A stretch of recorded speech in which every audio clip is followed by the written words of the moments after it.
Georgia, Texas, SEC Championship, Mercedes-Benz Stadium in Atlanta, ABC, 4 Eastern. Everything you could want in a college football game is in this matchup, man. Texas favored by 2.5. Last time they played now in Austin, Kirby Smart lets you know, hey, we know y'all didn't believe in us. Everyone on game day, they got the Texas logo popping up for their graphic, for their game pick, and we're not favored. We're on the road. We're yesterday's news. Texas is the new number 1, and they went into Austin, beat them by 2 scores. Make no mistake, this game is for both the literal crown in the SEC and the metaphorical crown in the SEC. Because when the changing of the guard happened, when Nick Saban said, hey, thanks so much, I'm going to go do TV, y'all figure out this whole college football thing in the SEC, we all just sort of assumed, and I think rightly so, hey, Kirby Smart's the next guy. Kirby Smart's got 2 national titles. He is the new king, the new mouthpiece for college football.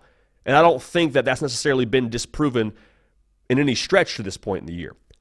But I do think it's worth noting, if Steve Sarkisian, his first year in the conference, y'all, first year at the new school, first day at the new party, shows up and wins the SEC, we go to Atlanta next year in SEC Media Days, and we say, hey, this thing goes through Texas still. Steve Sarkisian's got the crown. You want to win the national title, you want to win the SEC, you got to go through Sark, you got to go through Texas. Now, for Georgia, if they win the national title, Kirby's like, I am exactly who you thought I was. Are you not entertained? And it's worth noting now, too, like for Georgia, I don't think this has been the team that we really thought they would be. Like at Media Days, I'm talking about the weapons for Georgia. I'm talking about the dominance on defense. I'm talking about all these different pieces.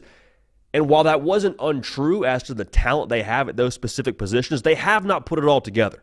Like, I did not expect a year to be where Carson Beck's like near the top of the SEC in interceptions and Georgia has to throw to win football games. They go to 8 overtimes against Georgia Tech. Didn't expect that. Again, it's why the sport is so awesome.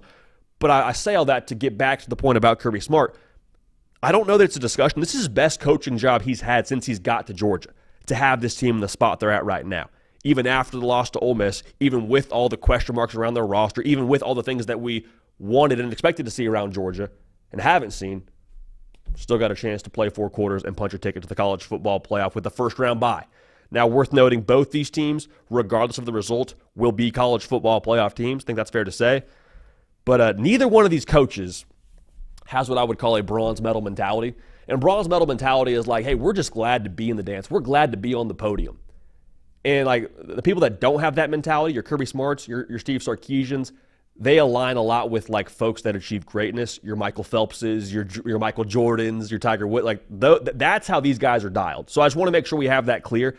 There's going to be a lot of weak talking points during the week saying, well, it's the SEC Championship. Do you really want to play? No, nobody's saying that in these locker rooms, brother. I promise you. You're going to get your best from both these operations for 60 minutes, and I love everything about it. For Texas, are you able to circle the wagons from a game plan perspective? Because when I saw Georgia walk out there and get 7 sacks and force 4 turnovers, that was the game. That was the game. Like, to call a spade here, Steve Sarkisian, whether it's on him, whether it's on Quinn Ewers, Texas was caught flat-footed. And I don't believe it was a thing where, like, Texas went to the drawing board and didn't feel great about their game plan going into this thing. Like, I think Texas probably brought their best to Austin in that first game against Georgia, and it wasn't enough. Wasn't enough. Why? Because I think Kirby Smart, Glenn Schumann, T-Rob, they game plan as well. They dial it up too. So in a rematch now, the difficult part about this is you both have already played a certain hand of cards. Can you go back to the deck, shuffle it up a little bit, bring something new to the table, and find a way to win? The thing I'm watching most closely here for Texas from a game plan perspective, outside of all the fun stuff with Steve Sarkisian getting in his bag, outside of all the pre-snap movement and how do you get the ball to Isaiah Bond and how do you help Quinn Ewers get in rhythm, we would be kidding ourselves if we didn't watch that game in Georgia Tech and Georgia and watch Haynes King go just stupid dummy for over 100 yards rushing and think, I wonder if there's another mobile quarterback on another roster that, I don't know, maybe had a package this past weekend against Texas A&M. I don't know, maybe it was talked about during the week on a certain college football show saying he would have a package. I wonder if maybe this is a game where we say, hey, Arch Manning, gave you a little, went well. We got some more bullets in the chamber in the Arch Manning package, okay? Now, I'm not implying that Arch Manning gets the keys to the offense in the second half full Tua Tagovailoa fashion, but I do think now that Arch Manning, if there's a spot that you're watching for Georgia's defense that you saw get exposed previously, We'd be kidding ourselves if we didn't realize that a little bit in the Georgia Tech game. So just keep an eye on what they do with Arch Manning. I think that's going to be a massive, massive variable in how Georgia preps at the very least, and it could be how Texas attacks in a large way. For Georgia, same deal, man. Like you won that game with what you did up front. 7 sacks? Are you kidding me? Like it was abuse, to call a spade here. I mean, Georgia got short fields pretty much every single scoring possession. That was the difference. Can you recreate that? Because you had Quinn Ewers out of sorts. I've said previously, I think some of that had to do with Quinn Ewers and his psyche going into that spot. The fact that he was off an injury, I don't think he was really totally in rhythm. Quinn Ewers, I know he's not totally healthy just yet. The ankle, we'll see, but like he looked good against A&M. Stat line wasn't perfect, the tipped interception, the fumble, whatever, but like he looked a little bit more Quinn Ewers-ish in that spot. So I'm watching the Quinn Ewers trend go up. I'm like, okay, if I'm Georgia, again, we got to bring something new to the table here. Can we get him out of sorts again? Because if not, that puts pressure on our offense to match scores and get a good thing going. Because that speaks back to what I was just saying a second ago. Like for the Georgia offense, I need the Mike Bobo special. We asked for the Mike Bobo special against Tennessee. We got it. We saw the Georgia offense, whether you want to credit Beck or Bobo, whoever, the way they throttled back or surged back, whatever kind of adjective you want to put there, verb you want to put there, to what they did in the second half and the 8 overtimes that followed against Georgia Tech. That was massive. I need it from the jump here. I need it from the jump because you're probably not going to get a Carson Beck 3-interception game. If you do, this thing gets ugly, just so we're all aligned here. I think that Georgia will bring it. I expect a lot of the tight end game to be involved here for Georgia, just transparently. The reason why I put so much pressure on Mike Bobo here is because I don't think that the Texas defense is as bad as they looked on the scoreboard against Georgia that first game around. You say, well, JD, again, they scored 30 on them. You're questioning what Georgia can do to the Texas defense? Yeah, I question what they can do to the Texas defense because they really had one touchdown drive. And that one touchdown drive had like a double reverse flea flicker situation. That was awesome that Mike Bobo dialed up, but like it took some trickeration to have a true touchdown drive against this Texas defense because they are one of the tops in the country when it comes to yards per carry allowed and points per game allowed. 3.1 yards a carry and 11 points a game, which is, I believe, number 7 in all of college football. Bottom line, really freaking good. You got to dial in if you want to beat them. Mike Bobo, help your quarterback out. All right? Help him out. Carson Beck, too, during the week, talking about being a little bit stressed watching these games, just in terms of like the technique they're using and how and like he's trying to figure it out while he's watching the games.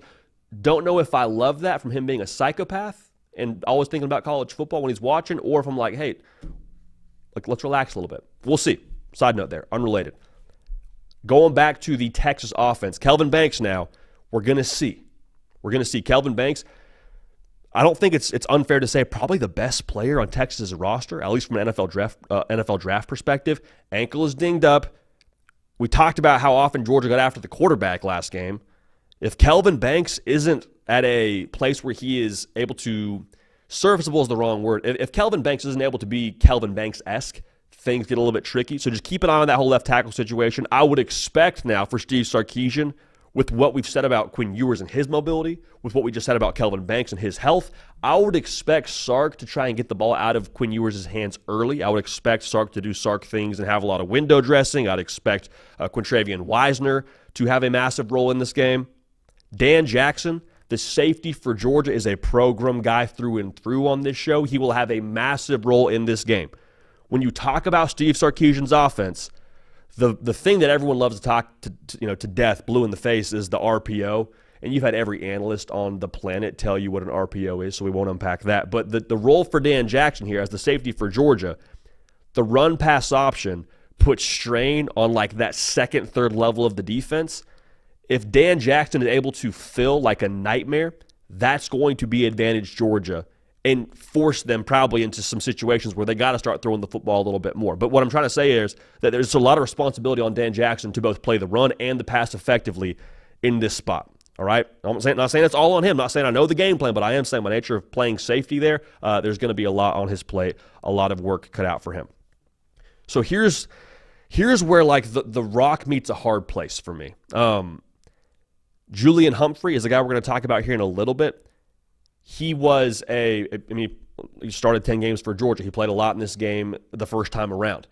He has since announced his intentions to enter the transfer portal.